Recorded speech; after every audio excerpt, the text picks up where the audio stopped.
saya masuk Islam 3 minggu kemudian saya ngomong pada bapak saya, Pi, Felix masuk Islam. Bapak saya bilang apa? Kamu gila kamu ya?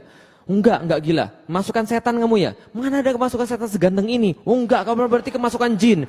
Enggak. Lalu bapak saya tanya, kenapa kamu masuk Islam? Saya bilang, saya masuk Islam karena saya tahu Islam adalah agama yang paling benar. Bapak saya tanya, menurutmu yang lebih banyak enggak makan non-muslim atau yang muslim?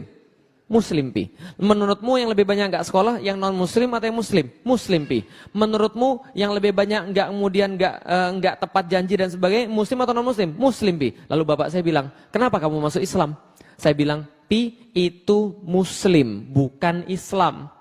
Islam satu sisi, muslim di sisi yang lain. Kalau papi lihat zaman sekarang, banyak muslim tapi nggak mau tahu tentang Islam. Wajar hidup mereka seperti itu, karena mereka tidak menerapkan Islam. Bapak saya tanya, kalau gitu kenapa kamu masuk Islam? Karena Islam agama yang paling benar. Kamu sok tahu, baru masuk Islam tapi sok tahu. Bapak saya bilang begitu. Lalu saya bilang, memang inilah kenyataannya. Lalu bapak saya tanya, kalau gitu papi mau tanya, berapa orang-orang kayak kamu dan teman-temanmu itu yang merasa bahwa kamu paling tahu tentang Islam dan berapa banyak yang harus disadarkan?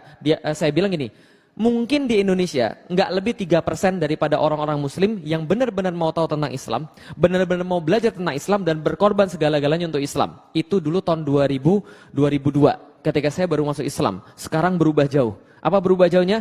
Coba lihat 5 tahun yang lalu, ada nggak masjid bisa sepenuh ini?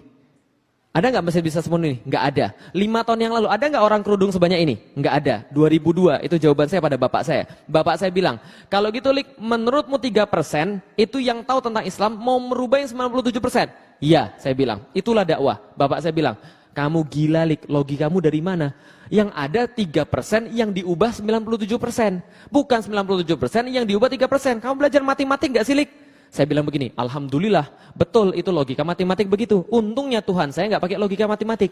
Tuhan saya logikanya sederhana. Kalau dia mau sesuatu, maka dia berkata kun, fayakun. Kalau dia berkata jadi, maka jadi. Itu logika Tuhan saya. Nah, karena saya tahu kemudian karena Allah punya kehendak seperti itu, maka jadilah, maka saya tetap berdakwah. Paham teman-teman sekalian? Karena ada janji daripada Allah, kalau kita berdakwah kita pasti menang.